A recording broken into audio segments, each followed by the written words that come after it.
Buenas noches, bienvenidos a la Hora de la Verdad. Soy Fabricio Ceballos y hoy nos acompaña Livio Cornejo, candidato para alcalde de Ambato por la lista 100 Movimiento Tungurahua Unido.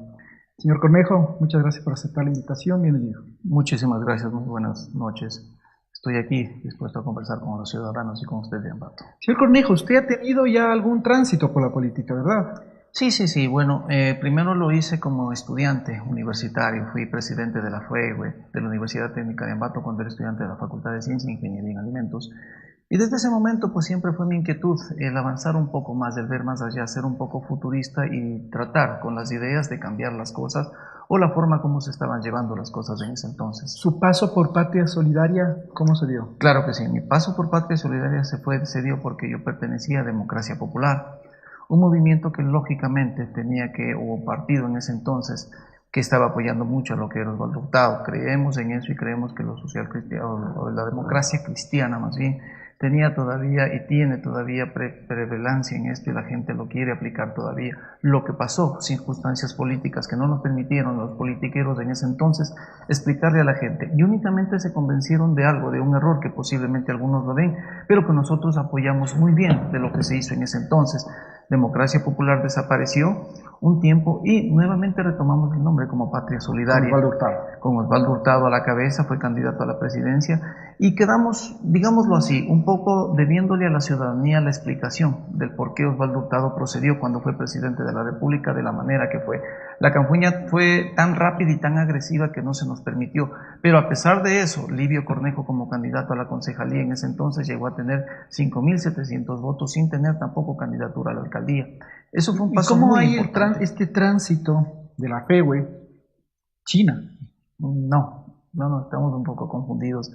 Generalmente los sectores piensan que siempre las universidades se manejaron entre los chinos y los cabezones o en ese tipo de política, pero en nuestra universidad definitivamente los chinos y los cabezones, que se llamaban en ese entonces los unos de extrema izquierda y los socialistas, Ajá. pues eran los que dominaban en ese entonces la universidad y se dio el conflicto en la Universidad Técnica de Ambato en los años 80, donde lastimosamente hubo un muerto. Pero en ese entonces ya desaparecieron todo ese tipo de políticas y únicamente se daban movimientos estudiantiles con determinada tendencia, pero que en ningún momento se eran de extrema izquierda o que se llegaba al dominio del sector docente ni cosa por el estilo. Más bien nosotros pertenecíamos al movimiento de dignidad universitaria MDU, aquellos que en el 80 se enfrentaron básicamente a los chinos para sacarlos de la universidad. Y de ahí ya nacieron otros movimientos estudiantiles, pero ninguno de la trascendencia o de esa tendencia, sino más bien creados por el sector estudiantil mismo. ¿Y ahora por qué militar en el movimiento Tungurahua Unido? Bueno, fui invitado a participar en el movimiento Tungurahua Unido porque creo que ya es el momento de tomar o retomar ya el hecho de que tú estás en la parte privada y comenzar a implementar tus ideas. ¿El movimiento es de tendencia centro-derecha? Más bien, ¿qué le diré yo? Tal vez es centro, básicamente, porque no es formado por gente de política en sí, sino más bien por aquellos que son los productores, los regantes. Ese grupo de personas fueron los que tomaron la decisión de motivarnos a hacer este movimiento. ¿Por qué? Porque temían que al desaparecer o al ya no estar el señor Naranjo al frente de la prefectura, todo lo que se había avanzado en la prefectura, en los beneficios del agua, en los beneficios de carretera, en el beneficio del servicio que habían recibido todos aquellos agricultores y los regantes, se iba a perder. La preocupación nació de ahí y lógicamente se asumió la cabeza Carlos Sánchez para asumir el reto de formar un partido, pero netamente salido de las entrañas de la producción, de la productividad, de aquellos que ya se cansaron de ser manipulados. Viendo yo esas circunstancias, fui invitado a participar, pero lógicamente, créame, no hay ninguna tendencia, no somos de izquierda, sino más bien lo que queremos es propender a la productividad, el mejor trato al ciudadano, que los fondos no sean desviados por algún sector, sino más bien siempre el servicio y el invertir cada centavo en la gente, en el pueblo de Tungurahua. Señor Cornejo, uno de los principales, ya entrando a temas de ciudad, de lo que se puede enfrentar si se llega a ser alcalde, uno de los principales problemas es la movilidad. Y no encuentro en su plan de gobierno, que lo he revisado, no encuentro algo específico de cómo solucionar el problema de movilidad de la ciudad. Bueno, es que lastimosamente la ciudadanía está siempre siendo engañada. ¿Por qué? Porque los políticos siempre dicen que han encontrado la solución para un problema, y la movilidad definitivamente no solamente es el transporte o no solamente es el hecho de encontrarnos una congestión en determinada calle, sino más bien vienen muchos factores, como por ejemplo el tiempo que usted se demora en tomar el bus desde su casa hasta su trabajo. ¿En qué circunstancias lo hace? Si es cómodo, es seguro, y en qué tiempo se toma llevarlo a cabo. ¿Cuántas veces usted utiliza ese medio de transporte para acceder? Bien lento. Efectivamente. ¿Qué proponen? Pero fíjese que no viene el hecho de decir este rato es lento. Lo que necesitamos es un verdadero estudio de movilidad, un departamento de movilidad, un departamento no de tránsito. Pero no sé si usted ha visto que hay el plan de desarrollo y ordenamiento territorial que se incluye. Claro. Ya hay un estudio. Pero no nos da la solución, y si no, dígame cuál es la solución. ¿Por qué? Porque los ciudadanos no lo sabemos, y el ciudadano tiene que empoderarse del plan de movilidad. ¿Usted empezaría su administración contratando un estudio? No, básicamente nosotros Entonces, lo que vamos a empezar, fíjese qué es lo que vamos a empezar. Primero, vamos a crear un laboratorio de movilidad. Pero ¿Cómo no se funcionaría? interprete. Ese va a funcionar justamente con el departamento que en este momento existe de tránsito, con la academia. Pero esto va a ser un estudio constante. Es decir, vamos a comenzar primero a tratar de verificar cuáles son los inconvenientes. Segundo, nosotros en movilidad vamos a tratar de hablar con la gente para ver si es posible llevar a cabo una peatonización en determinadas calles, ¿En cuáles calles pensaría usted? Por ejemplo, estábamos pensando, y eso hay que decirlo, entre la calle Bolívar y la Sucre. Todas estas calles intermedias, ¿para qué? Para poder o permitir únicamente crear manzanas mucho más grandes. ¿Pero no colapsaría el resto con los autos, con las calles tan pequeñas? Justamente, fíjese que este es el problema de la movilidad. Nosotros no queremos arriesgar nada. Tememos que al hacer esto nosotros perdamos la oportunidad de hacer un negocio. Pero recordemos que en ciudades europeas esto ha dado muy buen resultado. ¿Por qué? Porque la gente comienza a caminar en la ciudad y comienza a observar lo que existe realmente en el centro de la ciudad. Pero esta es únicamente una idea. ¿Por qué? Porque usted como periodista, usted dice, sí hay un plan de movilidad. Y yo le pregunto, ¿cuáles son los objetivos y cuáles son las soluciones? Por ejemplo, ahí ya plantearon dentro de ese plan de movilidad las ciclovías, las ciclorrutas, que no se han dado. ¿Usted estaría de acuerdo en volver a implementar, no se implementó al final, pero en implementar una ciclovía aquí en la ciudad? Yo lo tomaría más bien como que fue la novelería del tema. Si lo hizo Quito, ¿por qué no hacerlo nosotros? Y comenzaron por la novelería a no examinar qué características tiene la ciudad de Ambato. Vemos que existe en este momento como 300 bicicletas arrumadas y que ese dinero se pudo haber invertido de mejor manera. O sea, quien vaya a administrar el municipio no tiene que caer en esa tentación. ¿Usted no cree que entonces es una buena opción la bicicleta como forma de movilidad? Claro que sí, pero bien distribuida y sabiendo en qué sectores y en qué rutas hacerlas. Eso nos da el estudio de movilidad. Comencemos a hablar mucho más claro a la gente. Digámosle que para mí ese plan no está bien concebido y no tiene los objetivos claros. ¿Usted pediría que este plan de desarrollo y ordenamiento territorial en el que incluye todos estos temas sea revisado por el Consejo? Claros. Tiene que volverse a revisar. Porque ya está siendo aprobado para el 2030, ¿no? Dígame usted, ¿quiénes hicieron el 2030? Recordemos cómo hicimos el plan 2020, los tungurahuenses o los ambateños. Todos ahí tuvieron 400 personas, 23 mesas de concertación, ¿no es cierto?, en los cuales cada mes se estudiaba los problemas y las soluciones. Lastimosamente esto se ha creado solamente dentro de 4 paredes, con 4 directores o con personas que han venido siendo pagadas a hacer determinados estudios, pero que no necesariamente conocen cómo vivimos los usted cuestiona este plan, habría que revisar. Definitivamente, porque soy un ciudadano y yo no lo he visto a mi Ambato surgir ni resolver problemas. No nos enfrentemos solo a la movilidad es uno de los problemas que tiene Ambato. Vamos a hablar de los demás. En el tema de movilidad, hay también un pedido de las comunidades rurales, sobre todo, para que puedan ingresar camionetas, su transporte hasta el centro por transporte. ¿Qué haría usted? Bueno, estamos conversando ya con los compañeros. Tenemos un representante de la zona rural. Es nuestro compañero para la concejalía rural, ¿no es cierto? Que él nos ha dicho, bueno, yo estoy aquí. César Tixilema nos ha dicho, ingeniero, lo que necesitamos es poder transportarnos internamente. ¿Qué sucede? Ahora nos transportamos en las camionetas, como no existe transporte público, vamos en los cajones y las personas son sancionadas. Primero, Pero además no pueden llegar donde hay buses, ¿no? Donde hay transporte. Pero justamente en el trayecto son detenidos, claro, y son también multados. Entonces, eso tiene que ser la ley también. Lógico, pero eso tiene que ser una política también del municipio. El municipio tiene que saber qué es lo que puede y qué es lo que no puede hacer hasta cierto momento. ¿Qué haría usted con eso? ¿Permitiría que las personas viajen en los cajones de las camionetas? Vamos más bien al transporte rural. Sí, pero vamos a iniciar a eso. Vamos a iniciar a eso, pero primero esa pelea, y yo he sido muy claro con César, tenemos que iniciarlo todos, contigo a la cabeza, con la gente de la ruralidad, a pedir y a exigir al gobierno que si no nos permite el viaje en camionetas, nos den opciones válidas. Caso contrario, vamos a tener que seguir utilizándoles. Y ahí corremos un grave riesgo de desobediencia civil que no es bueno tampoco. Pero lo harían. ¿Y cómo más lo van a hacer? ¿Y usted permitiría que las camionetas que les transportan lleguen hasta el centro de Ambato? Porque esa es otra prohibición. ¿Qué tendríamos que hacer? Darles horas de entrada y salida. Esa es la mejor opción en este momento, porque no hay una solución. ¿Cuál sería? Porque, por ejemplo, los buses funcionan desde 6 de la mañana hasta 7 de la noche, 6 de la tarde, entonces solo podrían movilizarse en la madrugada y en la noche. A ver, este momento sí hubo una paralización en Panzaleo, ¿no es cierto? ¿Qué sucedió? Que están solicitando justamente el transporte comunitario.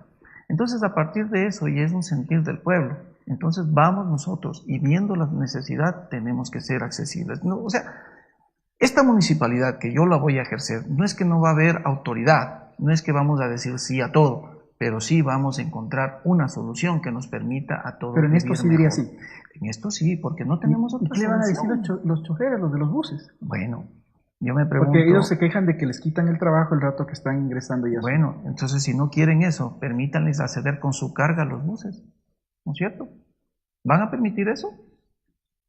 Entonces no nos digan a nosotros, solamente al municipio, dennos la responsabilidad de darnos las cosas que podemos hacer, pero también hay que colaborar con Ambato, hay que colaborar con Tungurahua. Si no lo hacemos, lógicamente van a encontrar soluciones la gente. Dentro de estos problemas de movilidad viene también el transporte en taxi, ¿no? ¿Usted permitiría que entre Uber o Cabify acá a la ciudad? ¿A quién le beneficia eso? ¿Por qué tanto temor a una competencia? ¿Usted permitiría? ¿Quién da mejor servicio? O sea, fíjese que yo vengo del sector empresarial. ¿Qué pasa si viene una gran empresa a ponerse lo que yo hago? ¿El gobierno le va a decir no? ¿Dónde está el derecho al trabajo? Todos tenemos derecho a trabajar, ¿no es cierto? Pero los señores taxistas, ¿qué tienen que mejorar? ¿Por qué permitir que Uber o Cabify ingresen? ¿Por qué ellos no crear una app similar y un servicio similar? ¿Por qué la necesidad de andar siempre circulando por la ciudad cuando podrían ellos tener ese servicio y ya entrar a la modernidad? Se llama acá taxi, ¿no? Pero que también funciona. Cuando usted quiere coger un taxi a las 9 de la noche y el señor taxista no es en la dirección que es a su casa, le permiten. Entonces, ¿de quién ha sido la culpa? O sea, usted permitiría, si se asocia... Si es que esto va a mejorar el servicio, si la competencia va a mejorar el servicio, bien, hagámoslo. Dentro de la movilidad también, un tema que ha sido álgido en los últimos 5 años de administración del ingeniero Amoroso ha sido el tema de los fotorradares. Bueno, empezó con Callejas, el arquitecto Callejas, y se ha extendido. ¿Qué va a hacer usted frente a este tema? Son quejas permanentes. Bueno, primero a la gente hay que decirle que eso no se puede eliminar, ese contrato. Si Está claro, usted no eliminaría. No, si yo quiero, nosotros tenemos que entrar a un litigio legal que no le conviene a la ciudad. Primero por cómo se firmó el contrato, y ahí sí tiene que asumir la responsabilidad la actual alcaldía. Tuvo la oportunidad de no firmar ese contrato. ¿Cómo? No tuvo que firmar. ¿Por qué? Porque era nocivo para nosotros. Pero ya estaba hecho el proceso. No. Estuvo listo el proceso y quien lo firmó fue él. Claro, pero estaba hecho. Pero a mí, a ver, si yo tengo un contrato, yo examino el contrato, yo no estuve desde la negociación inicial. ¿A mí qué es lo que máximo me podría haber pasado? Usted dice que los radares en Ambato no han traído ningún beneficio. No han traído porque han sido manejados y manipulados de mala manera. Yo estoy de acuerdo que deben existir porque es la única manera de que la gente tenga seguridad y sobre todo los ciudadanos entiendan que en la ciudad, dentro de la ciudad, no pueden ir a más de 50 kilómetros por hora, ¿no es cierto? ¿Dónde está lo malo de los fotorradares? Que se ha convertido en entes de cobrar dinero, de recaudar dinero. Pues ¿para qué? Para su mantenimiento. ¿Qué haría? Primero, una muy buena señalética. Ya. ¿No? ¿Y hay avisos antes del... ¿Qué le dice la ley? Que tiene que ser con una buena señalética que a usted le anticipe dónde están los fotorradares. Bueno, nos avisan, ¿no es cierto? Pero ¿qué pasa? Usted ya pasa el velocímetro, el indicador de velocidad, pasa hasta cierto punto hasta la cámara. ¿Y dónde viene el sensor? Más adelante de la cámara, ¿no es cierto? ¿Y qué pasa? La persona que no conoce o no sabe, inmediatamente tiene una multa. ¿Qué sucede si yo pongo el sensor de velocidad, donde están las indicaciones, donde está la cámara? ¿Usted cree que podríamos haber tenido tantas multas? Para mí es un problema técnico. Segundo, el haber permitido que quienes hagan el estudio para dónde colocar los fotorradares sea el mismo ente controlador, sea la misma empresa que consiguió los fotorradares. O sea, usted movería los fotorradares. Tenemos que hacerlo. Créame, porque hasta ahora he buscado y no me han dicho nadie que esté este momento en alegría, ¿no es cierto? ¿Cuántos accidentes hubieron ahí y qué justificó el bajarlo o ponerlo más abajo de donde estaba? ¿Qué justifica eso? Fíjese que somos medios raros y especiales. Quitamos un fotorradar de la Manuelita Sáenz, ¿no es cierto? Porque estaba mal ubicado, no tenía que estar en pendiente o en curva, pero en este caso estuvo en pendiente. Y la gente baja 60, 70 kilómetros por hora. ¿Por qué no pusieron un reductor de velocidad? O sea, si tanto les importa la vida del ciudadano, que bajemos la velocidad, ¿por qué permiten que ahí sigamos bajando todos a 60 y hasta 80 kilómetros por hora cuando retiramos del fotorradar? ¿Dónde están los estudios? Pero también es un problema ciudadano, ¿no? Está la ley, deberíamos cumplir. Claro, pero ¿qué tiene que hacer con el ciudadano? Al ciudadano no hay que seguirle sacando dinero, sino que hay que ir a una educación vial. No significa educación vial únicamente sacar un letrero que diga reduce la velocidad. En su propuesta es educación vial. Sino más bien, vamos desde el niño. ¿Por qué no crear un parque temático de educación vial? Tenemos tantos parques, tenemos tantos espacios. ¿Por qué ya no el municipio asumir la responsabilidad de comenzar a formar desde niños este concepto y este criterio que a todos nos beneficiaría? ¿Dónde pondrían los fotorradares usted? Nosotros estamos pensando fuera del área urbana, sinceramente. Y dentro del área urbana nosotros haríamos un estudio y una auditoría vial, donde posiblemente nos ayude muchísimo poner las tachas o nos ayuden los reductores de velocidad. Eso sería una muy buena solución. Y los demás, habría que hacer nuevamente, nuevamente un estudio. No podemos poner o decirme a Livio Cornejo dónde lo va a poner. Yo no tengo ni las herramientas ni el personal. Todos los estudios se le va a ir... ¿Cuánto? Dígame usted. Unos 6 meses, un año de su administración. Créame que no. Si es que fuese así en la vida privada, ¿cuántos años nos tocaría emprender a nosotros? ¿Con quién pensamos nosotros un negocio, tal vez? El señor empieza con una tiendita y si le va bien, ¿qué hace?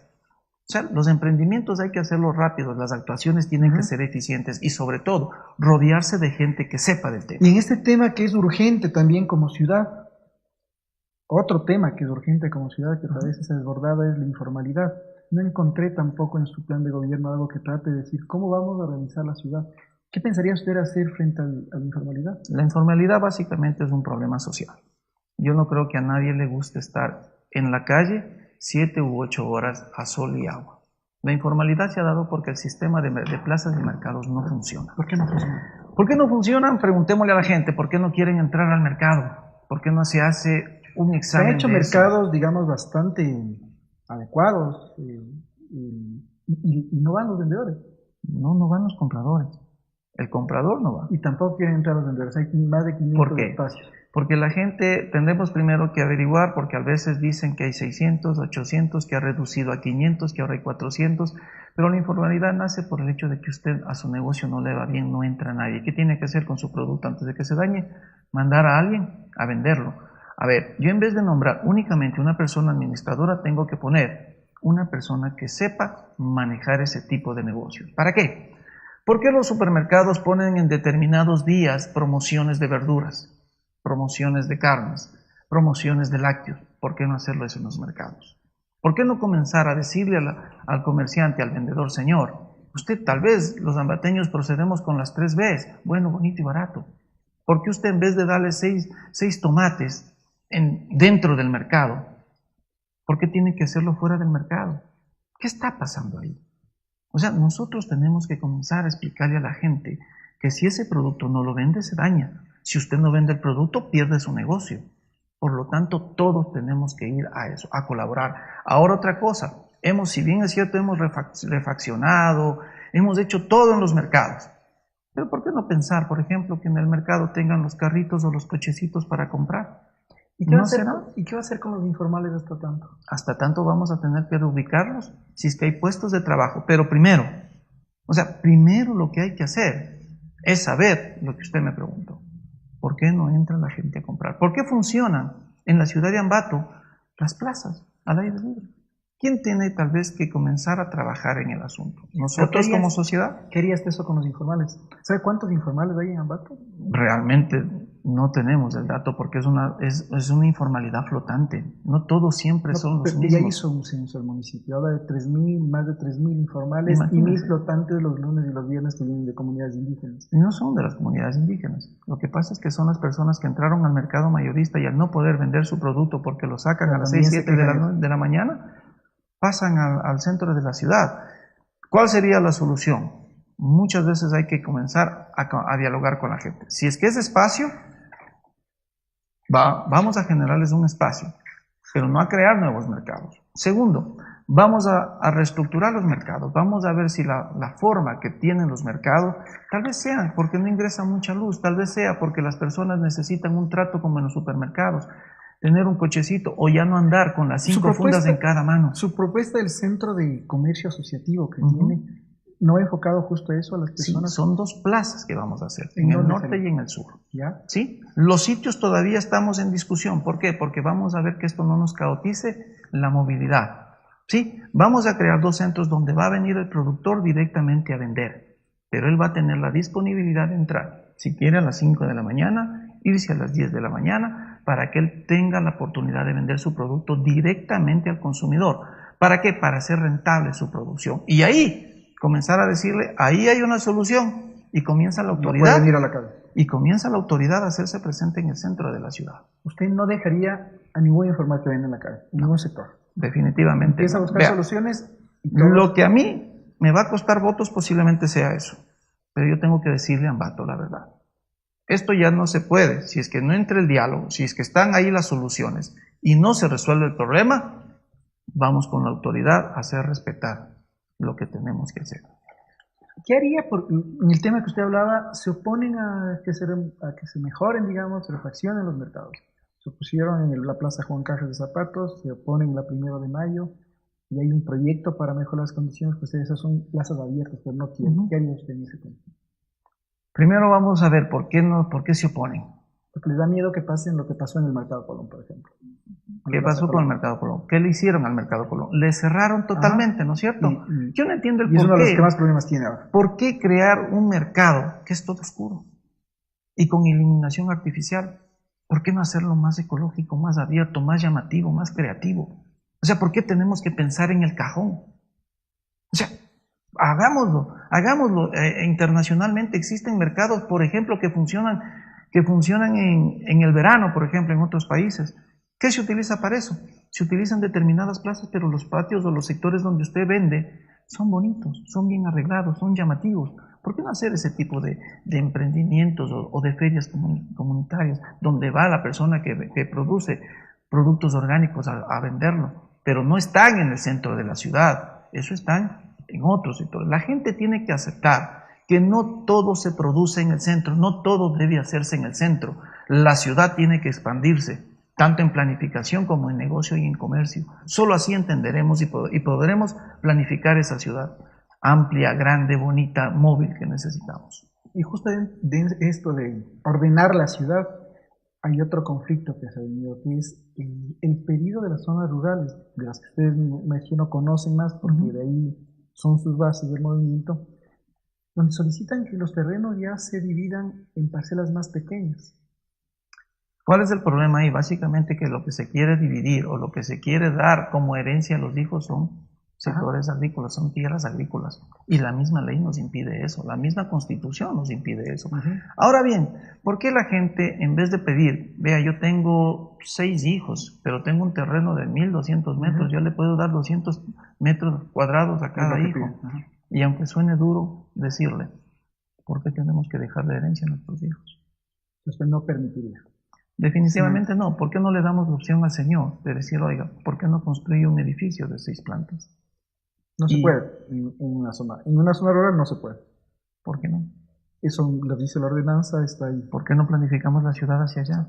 Replantearía también esa parte en el plan de... O sea, no les permitiría dividir en 200 metros, pero sí les permitiría que crezcan... ¿Y cómo mejoramos eso? ¿Cómo solucionamos ese problema? ¿Usted quiere seguir teniendo un conflicto y que vengan los políticos a hacer de ellos que no, señor, yo le ofrezco que usted va a poder dividir su terreno? ¿Sería lógico y sería razonable eso, esa realidad? Cuando lleguen al poder, ¿lo van a hacer? No, más bien que tenemos que darle la oportunidad de hacerle pensar 2 veces al señor. Primero, ¿por qué no vende el terreno? ¿Por qué no lo vende el terreno, no es cierto? Y reparten dinero a sus hijos. ¿Por qué no lo hace? Posiblemente ni sus hijos quieran vivir en el terrenito que el Señor les quiera ¿Usted ha dejar. hablado de esta propuesta con su gente, de su movimiento? ¿Están de acuerdo las personas de las zonas rurales? Muchos de ellos han dudado, muchos de ellos no creen en eso. Dicen, no, es que solo eso es lo que tenemos. Yo les digo, ¿usted tiene segura la vida? ¿Usted tiene segura su vejez? ¿Cómo sabe que el terrenito que les quiere dejar a sus hijos sea lo único que tengan para ellos poder disponer para que usted viva dignamente su vejez? Entonces las cosas hay que hacerle un poquito razonar a la gente. Pero no va a ser, no va a vivir. No lo vamos a hacer. ¿Por qué? Por el bien de la ciudad. Otro problema en el tema de arrendamiento territorial es el trabajo sexual y los alrededores del Parque de 12 de noviembre. No lo ha logrado resolver nadie. ¿Qué va a hacer ahí? ¿Va a mantenerse? No, vamos nosotros ya definitivamente a decirle a Ambato que vamos por una zona de tolerancia, una zona rosa que se entienda. La gente mucho se asusta. Esto existe ya en las ciudades grandes, en los países grandes. Tenemos uno en Lima, ¿no es cierto?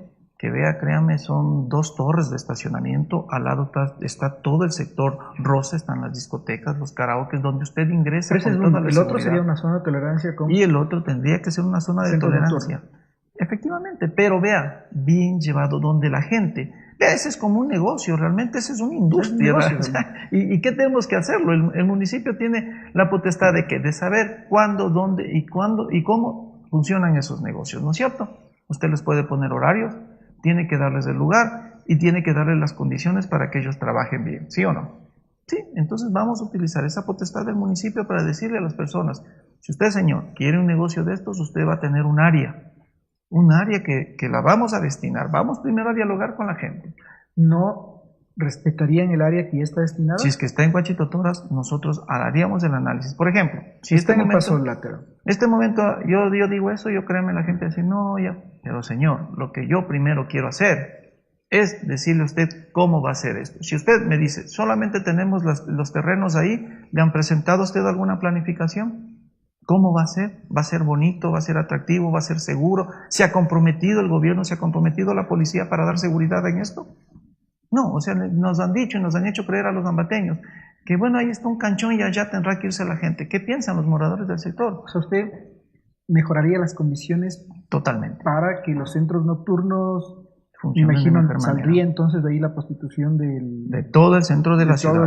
Créame, a mí me es muy vergonzoso. Es un problema de igual manera social, pero tampoco puedo permitir que un padre y una madre de familia esté con sus niños viendo ese espectáculo. Los señores que están en este momento, las pensionistas que están ahí, si no, van a cambiar la estructura. Si no van a cambiar la forma de administrar su negocio, no habrá permiso. No habrá permiso para ese trabajo sexual en el centro de Ambato. No va a haber ya trabajo sexual. Es un problema álgido, es un problema de diálogo, de conversación, de estar ahí. Si es necesario la presencia constante del alcalde para que esto salga, vamos a hacerlo. Si necesitan que se haga una maqueta de cómo va a ser esto, vamos a hacerlo. Si tengo que conseguir financiamiento privado, gente que venga a invertir en algo bonito, algo decente y hasta llamarlo turístico, hay que hacerlo. Las Vegas es un ejemplo de eso. La gente va, ¿no es cierto?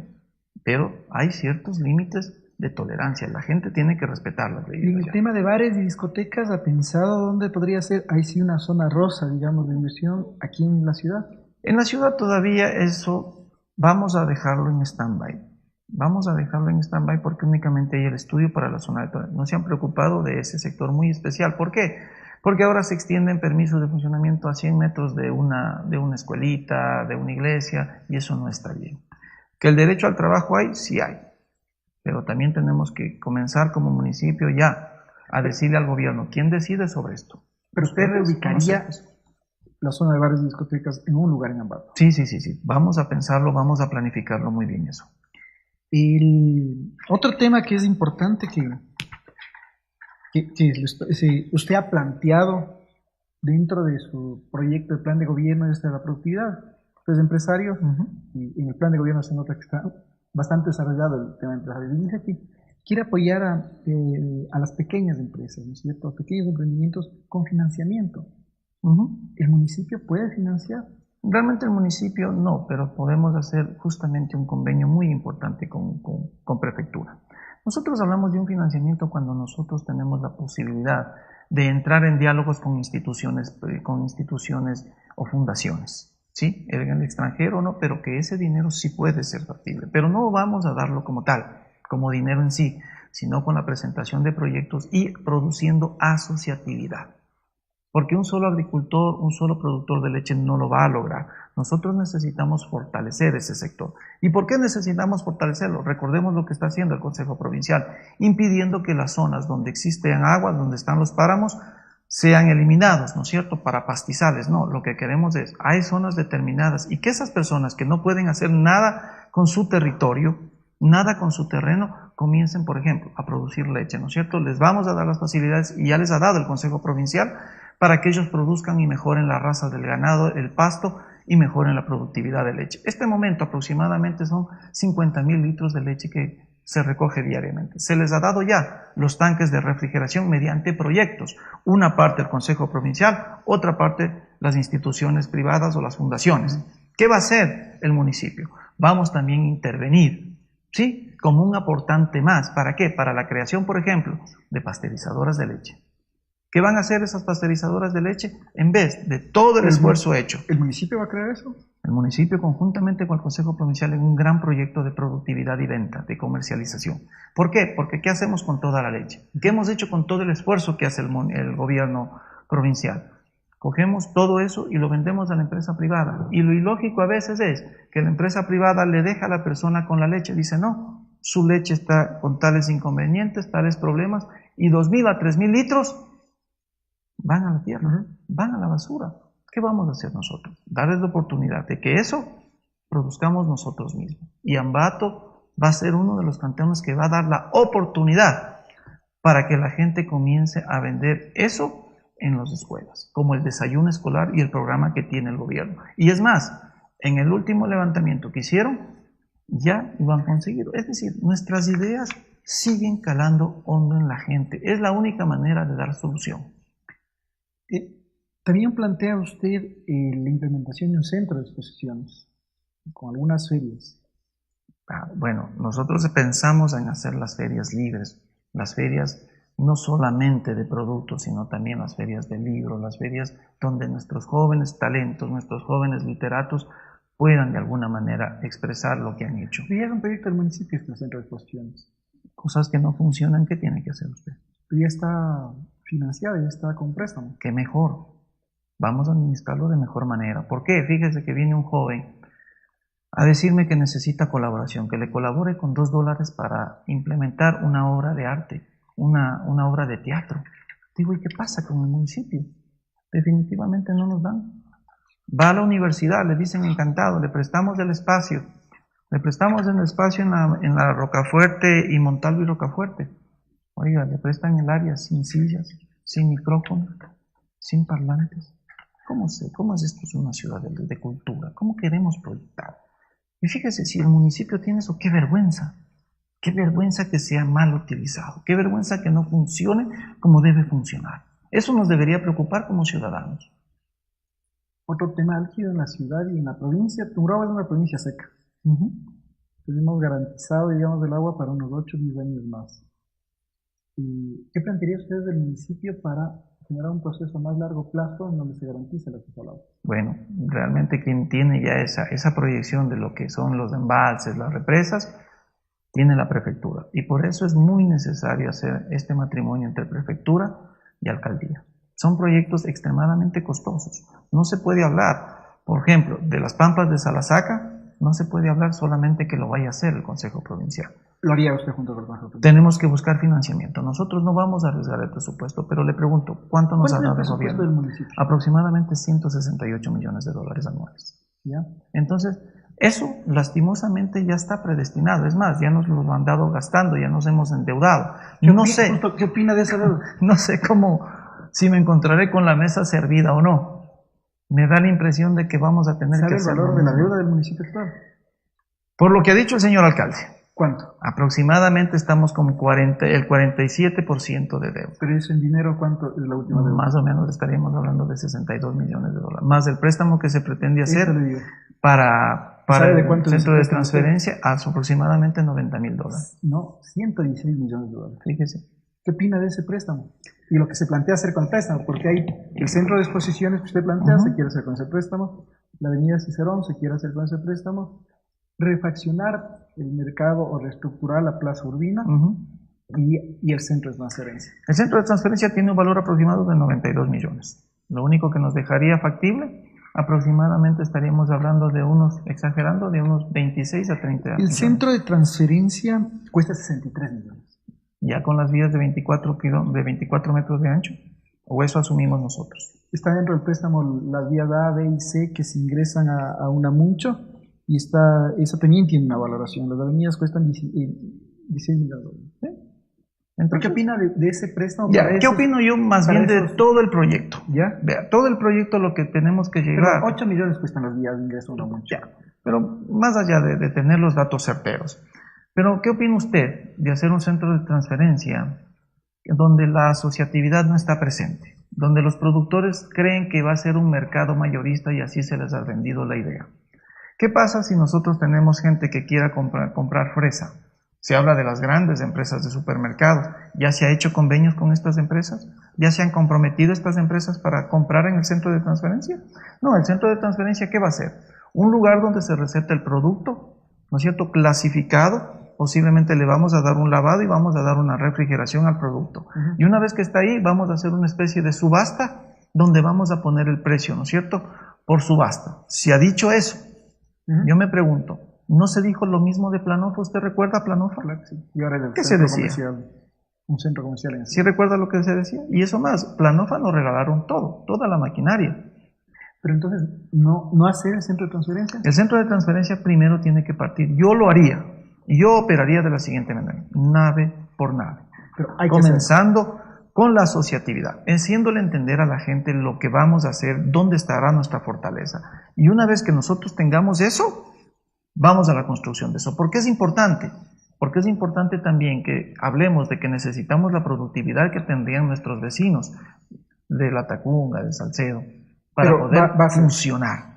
Va a ser el centro de transferencia. Créame, si es que no lo aprueban, porque están aprobando todo a la carrera, si es que todavía eso está en estudio, nosotros podemos y tendríamos la oportunidad de volverlo a revisar, cómo está planteado, qué mejoras le hacemos, si realmente va a funcionar la estructura que ellos piensan y si no lo reformulamos totalmente en el tiempo más corto con gente que sabe y vamos adelante. Y regresando al tema del agua, usted de sus planteamientos del plan de gobierno dice garantizar el agua hasta el 2030. Vamos a hacerlo. ¿Por qué? Porque sí vamos a pelear muy duro porque se hagan los embalses. Los nuevos embalses. Los nuevos embalses. Chiquiburco, vamos a hacer las pampas de Salasaca. El otro que está la gente muy interesada, que es por arriba, en este momento se me escapó el nombre. Ese es un proyecto que vamos a tener que explicarle a la gente que no es tan sencillo.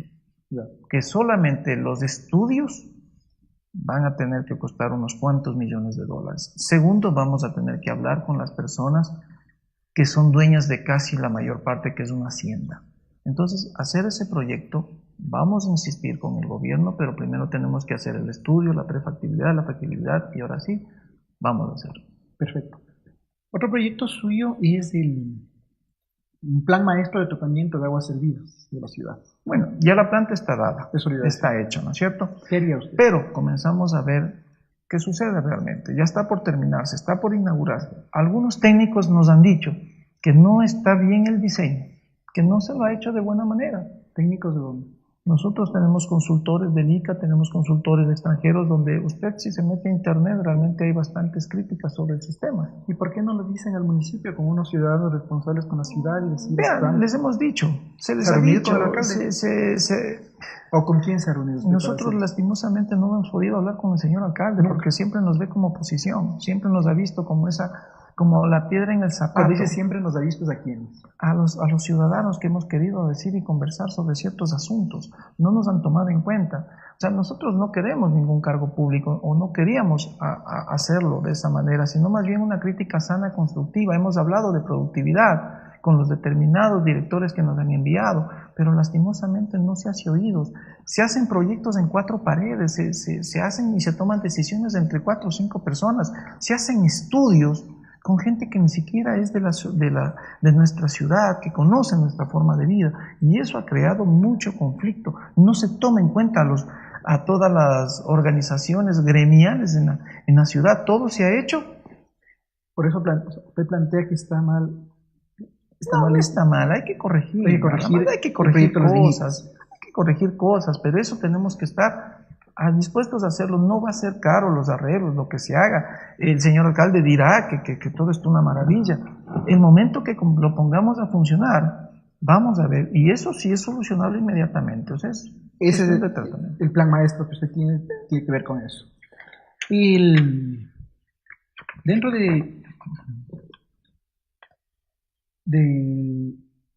hay 3 proyectos grandes que este municipio ha querido desarrollar y no se ha podido. Tenemos los pasos de desnivel del Parque Sucre, los 2 pasos de desnivel del mercado mayorista, la línea bolivariana, y el paso deprimido en Izama. Hay una oposición. ¿Usted qué haría con esa oposición? Bueno, el único que yo estoy apoyando y lo estamos poniendo dentro de nuestro plan vial definitivamente es el Izamba. Eso es un proyecto que estaba aprobado ya en el plan 2020, el cual va por debajo, ¿no es cierto? Vamos a ese y también al que es a la entrada hacia Píllaro, ¿sí? Esos son los que están bien diseñados, pero los otros, los que están, para que la gente se ubique mejor, el redondel de SECAP y más adelante el otro redondel del mercado mayorista, para nosotros no están bien concebidos. Primero, tendría que haberse eliminado los redondeles. Hay un redondel, el tiempo de vida útil o el momento que es útil un redondel es cuando usted ya superó los 800 vehículos por hora. ¿Sí? Pasaron 800 vehículos en una hora, ya supera eso, definitivamente un redondel, en vez de ser una solución, ya se convierte en un problema vial. ¿Por qué no se optó? Primero por la opción de eliminar los redondeles y empezar con una semaforización. Una solución más económica, ¿sí? Y mucho más rápida. Eliminar esos 2 redondeles. Se quiere pasar a ¿qué? A los partes elevados, ¿no es cierto? ¿Cuánto nos está costando eso? Alrededor de unos 6 millones. Estamos ahí en eso. ¿Por qué no hacerlos deprimidos? ¿Por qué? Es la mejor forma y ahora todos estamos optando por así. ¿Qué pasó en la famosa solución vial que se dio por el Estadio Bellavista? No es justo que a usted como ciudadano le pongan toda una carretera al frente de sus ojos, de su vivienda. ¿Le parece justo eso? Y hay otro proyecto también. Y otro proyecto. Y ese proyecto, créame que me parece que la calle no lo tengo en mente, pero bueno, sube paralela al viaducto La Mascota, atraviesa por debajo, ¿no es cierto? Y va a salir en los Padres Josefinos. Es una sola vía. ¿Qué pasa si usted no encuentra estacionamiento? Usted vive ahí y le han tapado su entrada a la casa. ¿Para dónde va a salir usted? ¿Nuevamente regresa al centro? ¿Solamente para estacionarse? No está bien concebido, porque ahí realmente tenía que hacerse una circunvalación mucho más grande. Solo apoyaría entonces que se construya el Izamba. El Izamba y los otros empezaríamos hasta hacer los estudios verdaderos, empezaríamos con la semaforización, si se quiere llamarla automatizada, lo que sea, pero primero vamos a eso y vamos hacia los deprimidos, que eso nos permitiría 2 cosas. Primero, seguir manteniendo las áreas de negocios, ¿sí? No es que interrumpiríamos el paso, tendríamos que hacer un túnel, sí nos va a dar bastantes conflictos, tal vez nos dé mucho más porque hay alcantarillado y todos los demás, ¿sí? Pero no, tendríamos que hacerlo así porque todas las ciudades modernas van hacia allá. Ya no podemos seguir poniendo estructuras sobre los seres humanos. Hay por lo pronto 2 candidatos que yo he entrevistado y que ofrecen bajarse el sueldo si llegan a la alcaldía. ¿Usted lo haría? ¿Qué ganan con eso? Ahorrar, en tiempo de crisis ahorrar, y que eso va a ser invertido. ¿Qué pasa con los impuestos? ¿Pero usted lo haría? ¿Por qué no llevar a cabo, ¿por qué no llevar a cabo una mejor elaboración de la fórmula para los pagos prediales? ¿Por qué no asumir la realidad? Es la única ciudad. Cuando usted compra un bien, ¿Pero usted se bajaría el sueldo? yo, si es que en algo funciona, sí, pero No. no es una solución. ¿Se bajaría? Sí, pero no es una solución. Ya. Pero, No es una ¿y a solución. cuánto se bajaría usted el sueldo? Yo créame que no sé ni cuánto gana el alcalde. 5.009 se gana el alcalde. No sé, que el pueblo decida cuánto quieren que gane Va a $1.000. llamar a una consulta popular. ¿Y cuánto se bajaría usted? Digo, porque los otros proponen y Pero, dice bajaría el sueldo. pero vea, no lo que proponen ellos es lo más correcto. Eso, No, por eso le pregunto. eso Si para usted mí, dice para no, mí es politiquería. Yo mantengo que no, o sea, no ganamos nada. ¿Qué necesitamos nosotros? Si pensamos que lo que nos está agobiando a todos son los impuestos que nos pone el gobierno, que nos pone el municipio, ¿qué tenemos que hacer? Reanalizar por qué pagamos mucho, usted ¿no es bajaría cierto? los impuestos. Tenemos que hacer una mejor fórmula.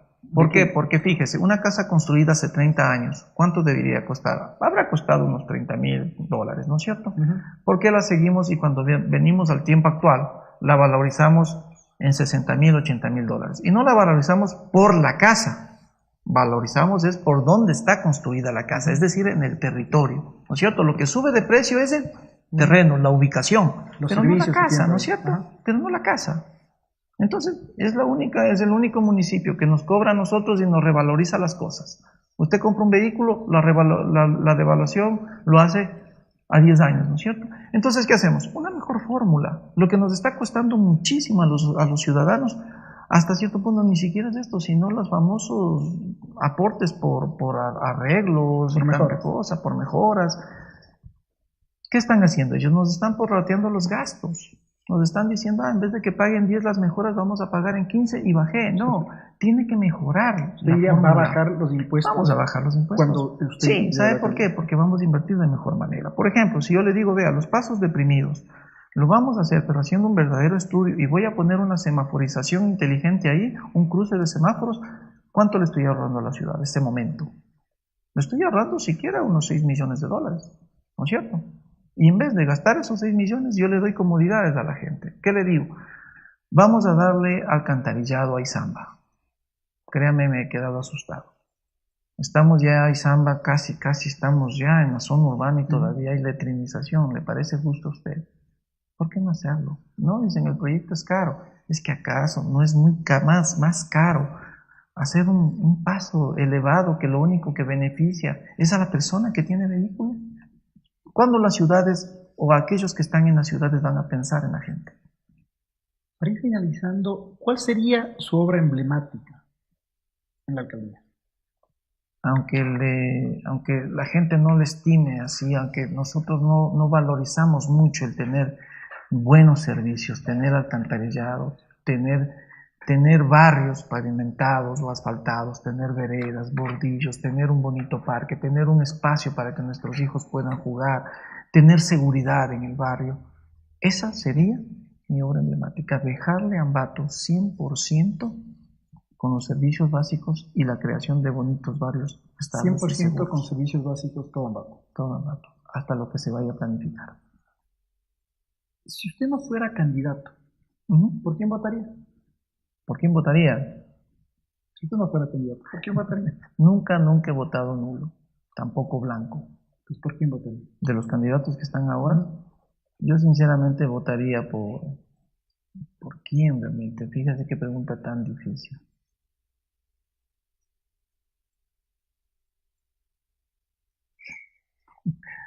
Permítame analizar los planes. ¿O le va a tocar por primera vez votar nulo? No, no es bueno eso. ¿Por qué no? No es bueno. Hay que responsabilizarnos de nuestro voto. Hay que decirle a la gente, yo me responsabilicé por eso para tener derecho a reclamar en un momento. Por ahora, de todas las personas que están postulando no tendrían voto. Lastimosamente no los conozco mucho. Hay tantos candidatos. ¿No le conoce a Luis Fernando Torres? Su plan no. Me viene a hablar lo mismo que siempre. Yo le preguntaría a él más bien, si quiere mi voto, ¿qué pasó con el proyecto del golpe? Si me dice, votaría por Amoroso, ¿por qué no administró mejor el dinero de la ciudad? ¿Por qué incrementó la cantidad de empleados? De 1.100 pasó a 1.600. ¿Por qué nos deja endeudados, señor Amoroso? Si le digo votar por Altamirano. Altamirano le diría, por Dios, ¿por qué no saliste antes a defendernos? ¿Por qué 4 años de silencio? ¿Por qué cambios de una camiseta a otra? ¿Por qué no mantener una sola línea? Si tú eres un ciudadano, ¿no es cierto?, que no te debes a un movimiento, ¿por qué no saliste a defender y a decir lo que estaban haciendo mal y proyectarnos con tu plan? Yo voté las elecciones pasadas por él. Pero, ¿qué pasó? ¿Dónde estaba la persona que creía que nos iba a defender y que iba a decir, yo propuse esto hay que hacer, vamos ciudadanos, reclamemos esto está mal? ¿Dónde estuvo? ¿Con qué frase quisiera que la gente le recuerde a usted? Una persona honesta y trabajadora. Si usted tendría que elegir entre José Mujica, ex presidente de Uruguay, entre el Papa Francisco o Jair Bolsonaro, el actual presidente de Brasil, ¿cuál elegiría? Cada quien tiene sus virtudes y sus defectos. A Bolsonaro recién lo estamos conociendo. ¿Sí? ¿Cuál elegiría de los tres? Una persona más pasiva, más tranquila, Mujica. ¿Por qué? ¿Por qué? Lo veo y me inspira confianza. ¿Cuál fue su último libro que leyó? Sabe que, bueno, soy más técnico, ¿no es cierto? Y no le puedo decir elaboración de lácteos. Pero un libro que siempre recurro bastante es Juan Salvador Gaviota. ¿Hace cuánto lo leyó? Al empezar este proceso, a recordarme que podemos soñar y que nada es imposible. Señor Cornejo, le agradezco por su tiempo. Muchísimas gracias. Por la entrevista, por haberle contado a la ciudad sus propuestas. Amigos, no se olviden de seguirnos en nuestras redes sociales, @lahora_tungurahua, en nuestra página web www.lahora.com.es y informarse con nosotros todos los días en nuestro medio impreso, porque La Hora tiene lo que usted necesita saber.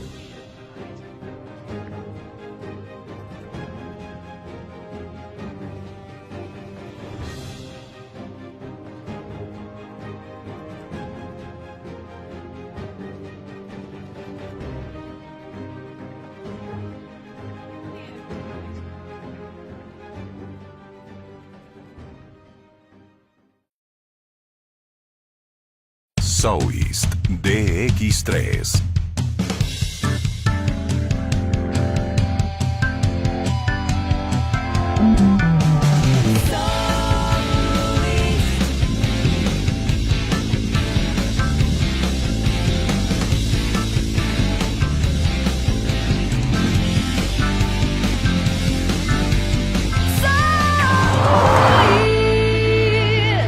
Encuéntralo en Automecano.